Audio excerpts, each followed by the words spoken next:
Paramagnon is Executive Vice President of United Nations Federal Credit Union and co-sponsor of UNFCU's Global Sustainability Program. And she'll introduce the Honorable Rodney Hood. Thank you, Tom, and hello, everyone. Very excited to be here today and to collaborate with all of you to talk about sustainability among credit unions. And I'm so pleased to introduce our next speaker, the Honorable Rodney Hood. Mr. Hood is one of the 3 National Credit Union Administration directors, and he's made a special trip from Washington, D.C. to be with us today. For the benefit of our international participants, the National Credit Union Administration is the regulator for credit unions across the United States. Mr. Hood has served on the NCUA board since 2005, which culminated with his historic tenure as the first Black American to lead a U.S. banking regulatory agency. Over the course of his many years of service to our industry, the NCUA provided significant regulatory relief, effectively responded to the COVID-19 crisis, and steadfastly promoted diversity, equity, and financial inclusion. A native of Charlotte, North Carolina, Mr. Hood holds a bachelor's degree in business, communications, and political science from the University of North Carolina at Chapel Hill. Welcome. Welcome, Mr. Hood, on behalf of the United Sustainability Network, and we're looking very much forward to hearing your perspectives on how credit unions can thrive using sustainability as a guiding principle for business decisions and a means to differentiate and drive positive impact in our communities. Thank you, Director Hood. Great. Well, first and foremost, thank you very much for that very gracious introduction. Thank you. I'm delighted to be with you all. You all, it really is a pleasure to join you this morning at the 5th Annual United in Sustainability Summit. Credit unions began in America nearly a century ago, and impact has long been a part of their DNA, as it has served as a differentiator in a highly competitive marketplace, where credit unions continually demonstrate the people helping people philosophy each and every day. Hats off to our conference conveners, the United Nations Federal Credit Union and the Organization of American States Federal Credit Union. Thank you for your leadership in bringing us together to discuss current sustainability activities and opportunities to bolster impact. I'm especially delighted to see such a tremendous turnout. And as I understand it, we have almost 70 folks in the room with us and close to 300 watching us online. This is really important, and it's great because the issues we're focusing on today are immensely important for the future of the credit union system. So I'm pleased to see many people taking an interest in today's discussions. And to tell you the truth, this hasn't always been the case. I've been working in and around the financial services arena for some 3 decades. My first job in the industry was as a commercial banker and later as a Community Reinvestment Act manager at a large financial institution in my hometown, as you heard from my introduction, in Charlotte, where I worked on affordable housing and small business lending with a heavy emphasis on reaching marginalized and underserved communities. So from an early stage in my career, I've focused on one way or another on issues related to community development, corporate responsibility, and addressing financial disparities and inequity. Now, I must say that back at that time, I don't think we referred to these issues as sustainability issues, but that's essentially what they were. And I've continued working on many of those same issues throughout my career, both in the private sector and currently in the public sector. In the early stages of my career, as I mentioned, these were not central issues in the financial industry. Sometimes I would often joke that perhaps I was using a pathway in my career that would never put me in a C-suite or a chief executive spot, because as I mentioned, these issues that we now categorize under the broad heading of sustainability, financial inclusion, community development, DEI, all of these just necessarily were not seen as the path to executive leadership. But I'm so proud today that that has changed dramatically over the years, and for the better for that matter. Now with our focus on sustainability, these issues are much more essential to the mission of the credit union industry, and they're gaining an importance in all times, especially as credit unions today seek to attract younger members. Those include the millennials and Gen Z. Younger generations demand that organizations they do business with or work for embrace sustainability, which is why we can have an event like this today with such outstanding participation. And I think that's absolutely fantastic. To preface our discussion, I'd like to offer some introductory remarks about how I see credit unions integrating the sustainability agenda into their business plans from my perspective as a financial regulator. To be clear, I would note that I'm one of 3 appointed board members of the National Credit Union Administration Board. We're each appointed by the President of the United States and approved and confirmed by the Senate. As such, I am speaking not on behalf of my agency today, but in my capacity as a member of the board. One point I frequently emphasize when speaking to financial industry audiences is that, as a regulator, my goal is to create a regulatory framework that is effective without being excessive.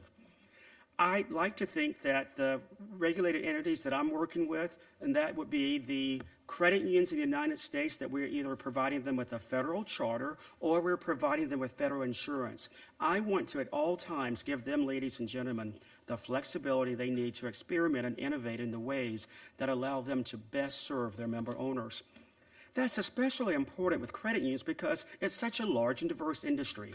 The universe of federally insured credit unions that we oversee numbers 4,583 credit unions, representing some 132.6 million member owners and holding $2.14 trillion in assets.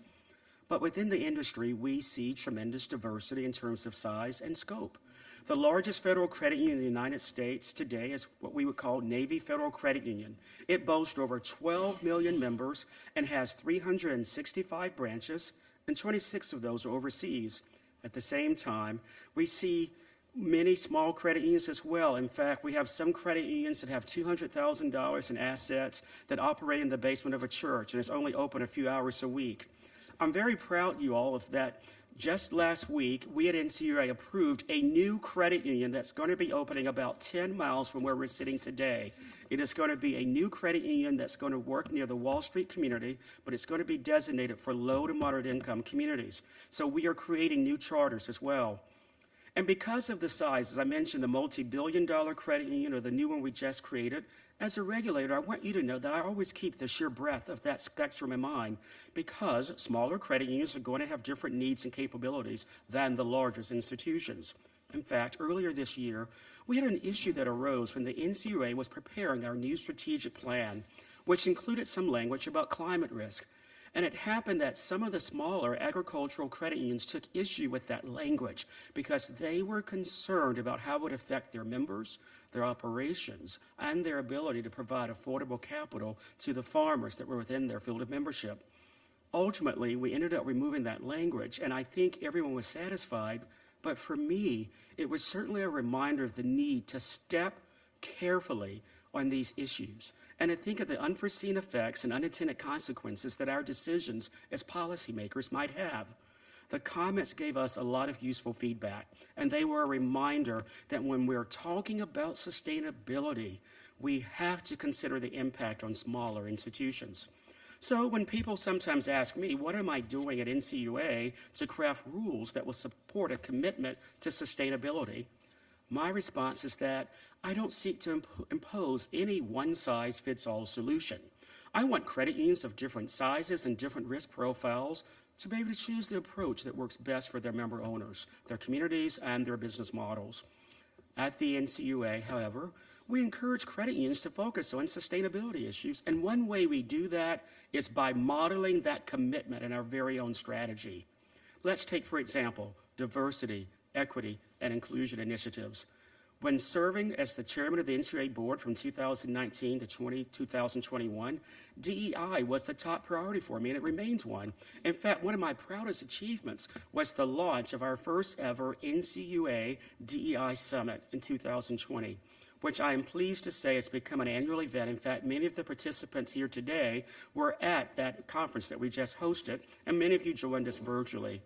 We just had our third summit, and what I'm proud of is the fact that our whole board is committed to continuing with our summits, but more importantly, we want to demonstrate our commitment to making a difference as it relates to diversity, equity, and inclusion, and we added an A to our most recent summit, and that was around access. It was because we want to talk about the need for accessibility and affordability of products and services. And at that most recent panel, I was very fortunate to invite top leaders from McKinsey and Korn Ferry that provided data and best practices about the profound benefits of equity and equality. Following the George Floyd tragedy, I was so taken aback by what we saw play out right before our very eyes. I penned an op-ed in the Wall Street Journal where I called for financial institutions, banks, and credit unions to all work together to bring financial inclusion to underserved communities. Following that, as a demonstrable activity that followed the Wall Street Journal piece, we at NCUA launched the 2020 Advancing Communities Through Credit, Education, Stability, and Support Initiative, or what we call ACCESS, which provides credit unions with tools to support and enhance outreach efforts so that credit unions can reach those underserved communities. We also provided an audit tool that credit unions can use to self-assess their own DEI performance, which they can see where they might need to improve. We also strive to have diversity in our leadership, with all new hires that we bring to the agency, and in our vendor supply chain.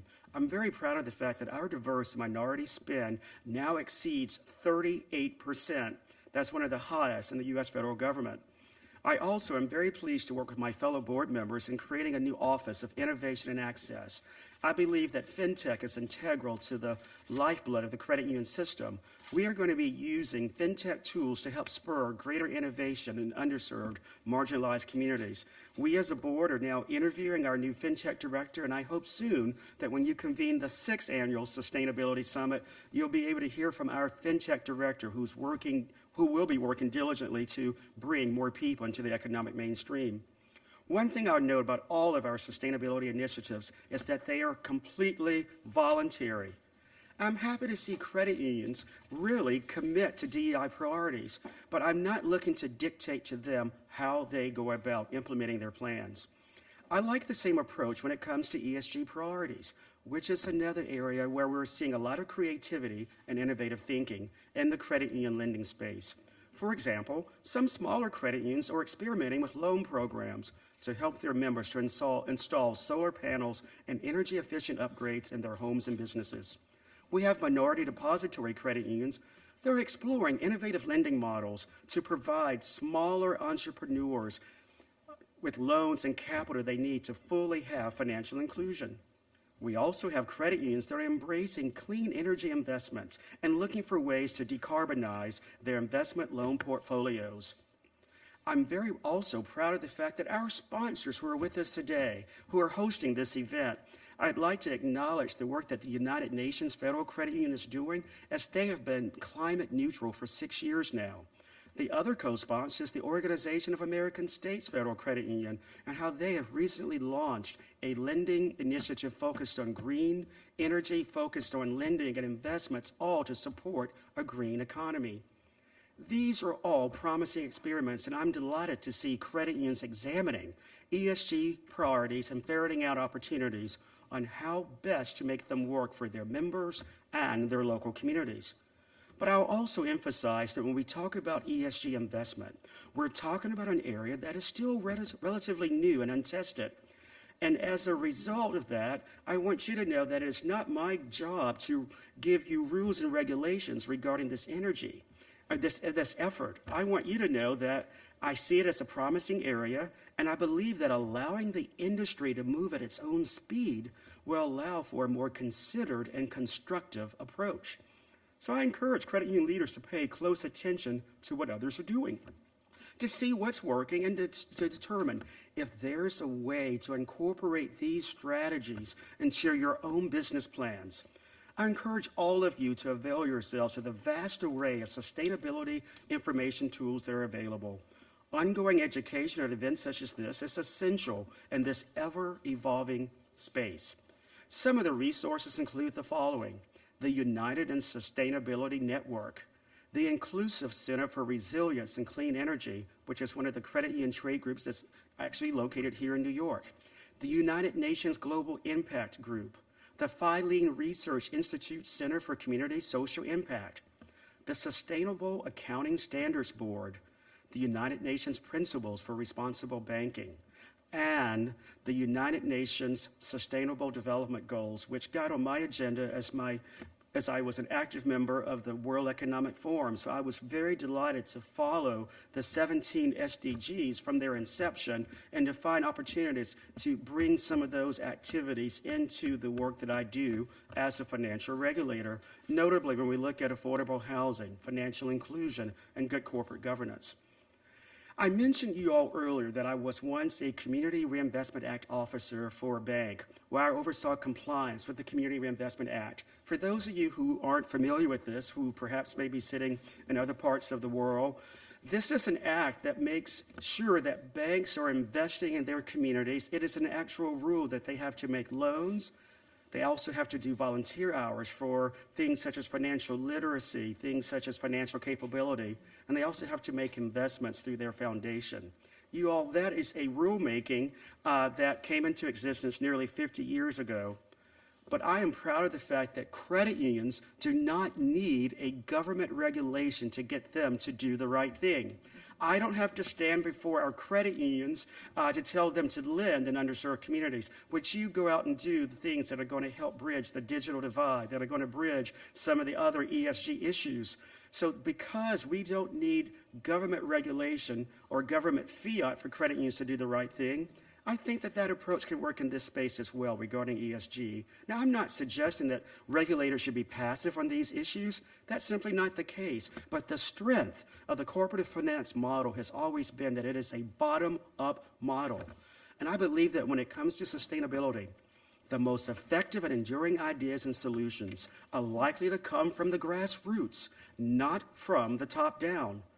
That does not mean that progress will be slightly more incremental. But it does say, though, that, and I'll quote, slow progress is still progress. And I'll add that slow progress often leads to more enduring change and lasting impact. So as I close, that progress, that enduring change, that lasting impact is going to come from a lot of people in this room today or perhaps joining us online. And the vision and commitment that you bring to the table to achieve these goals is going to be important. And I certainly look forward to working with each and every one of you in partnership to bring these goals to fruition, as I do deeply believe that we are all, by virtue of our presence here today, are united in sustainability. So thank you once again for having me. And now, Pamela, I look forward to engaging with you in a fireside chat to maybe do a deeper dive in some of the things that I've just mentioned in my opening remarks. Thank you very much, Director Hood. I think I can speak for everyone here. We really appreciate your insightful remarks. And well noted is the comment you made that ESG issues are much more central to the credit union mission than most people would recognize. I agree with you. Given that, how do you think that credit unions can adapt to some of these, what we'll call new realities in environment, social, and governance, but leveraging the traditional strength of a credit union?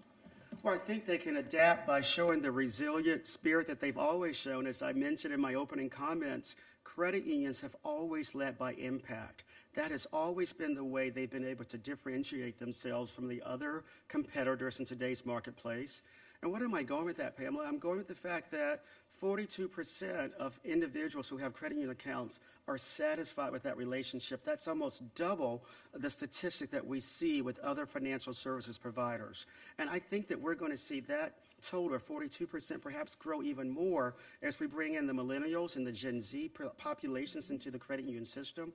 But I also think we're going to see continued leadership in this space because credit unions from day one have been mission-centered and mission-focused. So as credit unions now seek to work in today's environment, they are already bringing these younger generations, not because of anything other than they see the commitment that credit unions like all of you in this room are making. You're volunteering. As I mentioned, you don't need government fiat to get you to work with underserved communities. You embody it each and every day. So I think that one of the things that credit unions can do to adopt is to tell their story. And I think the more they tell their story with demonstrable results, the better they're going to be at surviving, I think, the future. And that means marshaling your resources to promote perhaps your sustainability initiatives, but also looking at these issues sustainably. And that means looking at them holistically. one of the things that I know when we had our Korn Ferry representative speak with us at our DEIA summit, you all, as you are building out strategies, let's look at them holistically throughout the entire credit union. That means, are you looking at these 5 pillars or dimensions? One is, what is your purpose and your strategy? Are you really going to have a purpose that is going to stand the test of time? And also, is it going to really be rooted in technology, and it's also going to be rooted in data. I love the fact that the earlier panel talked about science-based solutions. Those are the types of things I think that are going to be critically important, because when you talk about some of the issues, they tend to be very reactionary, but I'm telling you to have a strategy and to be intentional. So another piece, we talked about purpose and strategy. Also, really examine your business and operating model. Does it really fit a lot of the sustainable activities that you're hoping to launch? Then also the culture and mindset. That's the third component. I mentioned it cannot be a top-down approach. The leaders of the enterprise, that's your governance structure, we want their buy-in. We want them to give you the accountability and the empowerment to really move forward with the strategy. But you all, it needs to be a bottoms-up approach. And I think the credit unions are best suited for doing that, because that's how credit unions have operated since their inception. Then that last piece, and another piece, is leadership and talent. Are you really, as you're growing your sustainability strategy, as you're adopting to some of the new strengths, are you building out a succession plan? Are you going to opportunities to recruit? I know we'll talk a little bit later about maybe the talent and how we need to add more folks, but making sure you all that you have leadership and talent that have the skill sets to move your strategies around sustainability forward. And then the next piece I would talk about, and that's the 5th piece of the model, and that is governance. Is there board accountability? And again, we at NCUA, I think what we're doing as a board is we're trying to lead by example. We're not saying, hey, we want you to do this. We are doing the things that we think as a model should be, and I think that the credit unions, again, with the governance structure that's in place, I've never seen it be dictated, but again, collaboration. So those are some of the things that I think we can have credit unions doing as they adapt to the new realities. And again, it plays to the sweet spot of our credit unions, but most importantly, it aligns with what they've done from day one. Thank you for that. And your point is well taken about more of a bottoms-up approach, and how forums such as these, where credit unions can share their experiences, what's working for them, what's not, is a way to kind of pollinate and infuse that kind of sustainable energy. And as we're going to hear later today from some of the other credit unions that I'll be presenting, there's many stories of social innovation as a way to create compelling and differentiating business models that kind of put credit unions above and apart from other types of banks and financial services. Are there ways today that the NCUA is supporting these efforts? Yes, we're continuing to support these efforts largely by giving you the regulatory framework and empowerment to do what you've always wanted to do, and that is to serve your members. I mentioned in the opening remarks that we also are modeling it through our DEIA summit, through the fact that we're creating the new Office of Innovation, also the fact that we've launched an initiative. But another thing, you all, as you may have seen demonstrated at our DEIA summit a few weeks ago, we have demonstrated that we are going deeper in what it means to serve diverse communities. We had a whole dedicated panel on how do we serve the disabled and differently abled community. I think it's important that when we look at financial inclusion, we are, of course, we're talking about low to moderate income communities, but I want us all to look at what are we doing in rural communities? What are we doing in indigenous and tribal communities? What are we doing in those communities that perhaps are first generation college communities? But again, one of the things that we demonstrated was working with the disabled community to talk about some of the unique challenges around accessibility and around finance. We talked about ABLE accounts, which stands for Achieving Better Life Experiences accounts. And these are savings accounts that individuals with disabilities can have so they can finally have a future around savings, which you all, before these accounts were created, individuals with disabilities that required government assistance were not allowed to have a savings account. So we were able to amplify this product. But one way that we were really able to talk about some things that can be done creatively, and that is our recruiting. And that means that at NCUA, we're going to be going to colleges that serve the disabled community to bring these individuals to work with our agency. And I hope the credit union system would do a similar approach. In fact, there was one credit union that was on the panel. That means we're going to be going to Gallaudet University in Washington, D.C. It is a college for the deaf and hard of hearing. These individuals go to that particular school and they come out with engineering degrees, accounting degrees, all of the types of skills and core competencies that we need to have a competitive and dynamic credit union system, and I would say a regulatory entity. So we are looking at those are the types of innovative approaches to buttress our sustainability efforts, to help us win the war for talent when it comes to hiring and retaining and recruiting. So that is one thing that we're doing to sort of let the industry know, hey, this is what NCUA can do, and perhaps you can follow suit. Thank you, Director Hood. And, just considering diversity, equity, inclusion, the first thing that springs to mind is, is cultural diversity. But as you bring forward, the notion of people with different abilities, that has to be part of the calculation when we're, describing strategy around DEIB. And just, speaking of diversity across all credit unions, what kind of trends are you seeing throughout the industry in DEI?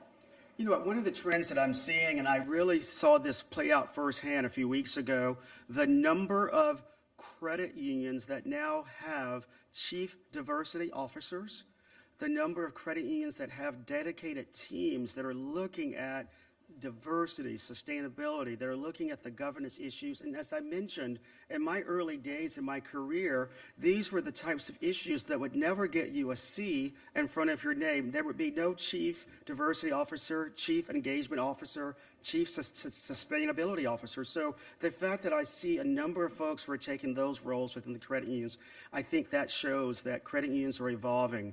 Another area that I was very proud of is what we call here in the States, we have what we call employee resource groups. I don't know if those types of groups have manifested themselves in other parts of the globe, but these you all are groups that come together within credit unions and other companies as well, where individuals with a shared affinity can get together to talk about their differences, but what makes them unique. Is an opportunity to talk about how do we grow in our careers, how do we have mentoring opportunities and sponsorship opportunities. There are now a number of employee resource groups, ERGs. So those of you who may be listening from abroad, I hope you will come to some of our websites and look at some of the tools that exist. So we're seeing people coming together to talk about their shared experiences. When I was chair during the tragedy regarding George Floyd, I must have done 40 fireside chats with all of our employees who needed a safe spot to come together to talk about what they had witnessed, but to also know that our agency's leadership was there to give them the time to grieve, but also the time to look at how we could all get through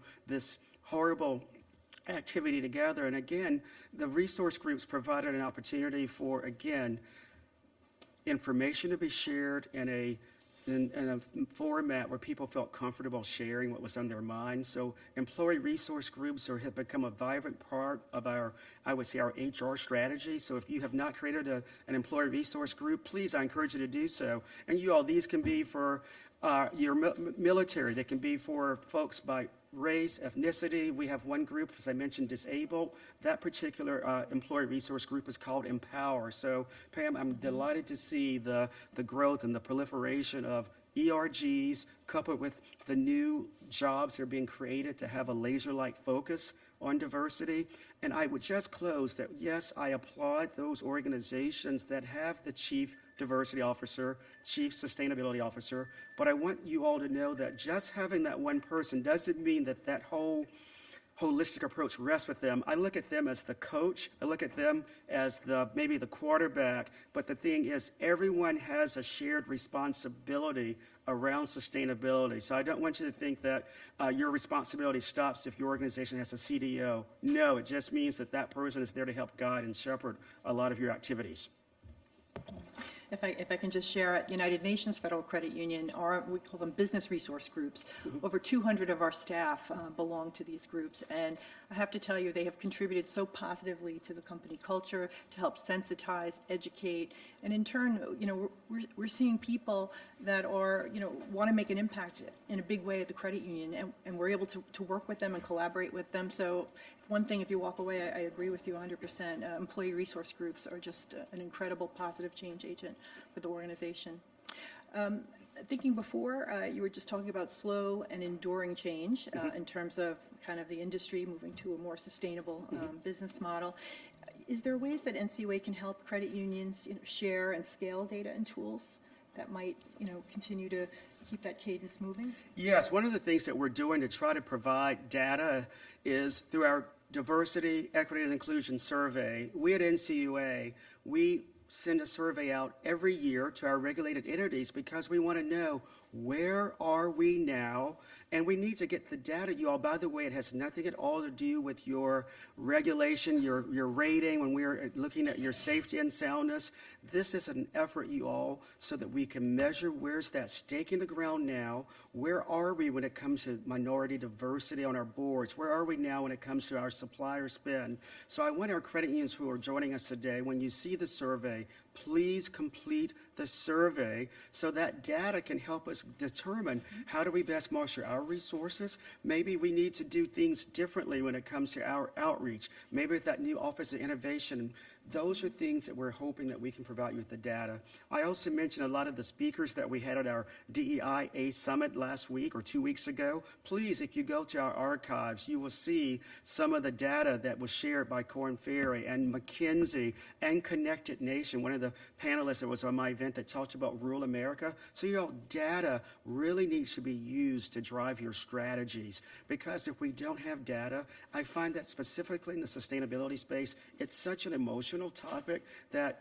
emotions don't really result in driving change. They're good for the first few minutes, but if you have the data and you have the science-based technology and things of that nature, that's what makes for a lasting impact. So you all use the data. We certainly want to do our part to have data, but we can only get data if you give it to us, and I want you to know it's in a safe environment. And by the way, because many of you have been so afraid to send us the data, we're going to have a third party now look at the surveys and give us the compilation of the results. That's how serious we're taking the fact that data, but it drives a lot of our decisions, because without it, you're reactionary as opposed to strategic.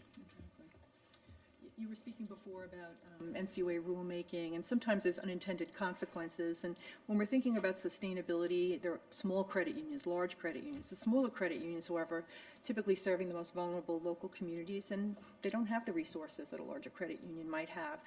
Is there a way that we can leverage partnerships, or are there system-wide opportunities to help bridge that gap? Yes, the small credit unions, you all, again, I want them to have an opportunity to pursue sustainability activities, just as I want all of the large institutions. But how do we do that? We do it through a number of ways, Pamela. One such way is for our small credit unions that carry the Community Development Financial Institution designation, that's CDFI. We receive $2 million in grant funding from the government, and we in turn provide those grants, those funds as grants to our smaller credit unions. They can use those grant funds for technical assistance regarding cybersecurity. How do they build out a financial inclusion plan? How do they perhaps fine-tune their loan products to meet the needs of folks who have small dollar loan requirements? In fact, sadly, in the United States, there's FDIC data, that's the Federal Deposit Insurance Corporation data, that reveals that some 40% of American households cannot obtain $400 for a family emergency. And that is really sad. So with these grants, maybe credit unions can help develop tools and products to help meet that need, because without small credit unions, without folks providing their access to services, a lot of our most vulnerable communities have to go to pernicious and predatory payday lenders. These are the folks that have usurious interest rates and who keep people in these vulnerable states. But through providing grant funding, that's one thing that we're doing. We also at NCUA, we provide workshops, again, around how do you create partnership efforts. We are very proud of the fact that large credit unions, such as many of the ones here today, they work in partnership. Many of them provide training. They provide back office support. The beauty of credit unions is that they are collaborative. The credit union system has long worked together through what we call credit union service organizations, or CUSOs. To them, working in partnership is not foreign, but it is indeed a part of their business strategy. So I encourage credit unions to find other credit unions that may be smaller, to partner with them if they are wanting to pursue outreach strategies. Another area that I would say is that going to conferences like this, and again, the fact that you've made this virtual, I'm hoping that credit unions now recognize who else cares about this subject matter. There's no shortage of activities for people to have learning. There's no, as I mentioned, some of the resources that exist. So for the smaller credit unions, all those resources that I mentioned in my remarks, those are all free of charge. So I certainly hope that our small credit unions avail themselves of those opportunities. When I mention our Office of Innovation that's going to be created, I'm thinking that's going to be another tool to help the small institutions. So I certainly am doing my level best as a policymaker and as someone who believes in the importance of diversity, equity, inclusion, and access. I'm trying my best to make sure I'm empowering those small credit unions, and I can't wait to come back here to see that new credit union that's about to get its charter. So I hope you all welcome them to the fold. Absolutely. Open arms. So we have time for one more question, Director Hood, and I'm going to ask you in one word, what does sustainability for credit unions mean to you? Intentionality. It needs to be intentional. I'm tempted to say more than one word, but yeah. But intentionality means that it has strategy, it means it has purpose, and I think, again, it goes back to what I mentioned, lasting impact. Let's not be reactionary, but let's be strategic and intentional. And I'll just end by saying, you all, thank you for allowing me to join you. And I think the journey of sustainability for all of us begins today. So I look forward to hearing about your results. And more importantly, I look forward to helping our credit unions get the results that they want to have for serving their 132.6 million members. Bless you all and thank you. Thank you, Director.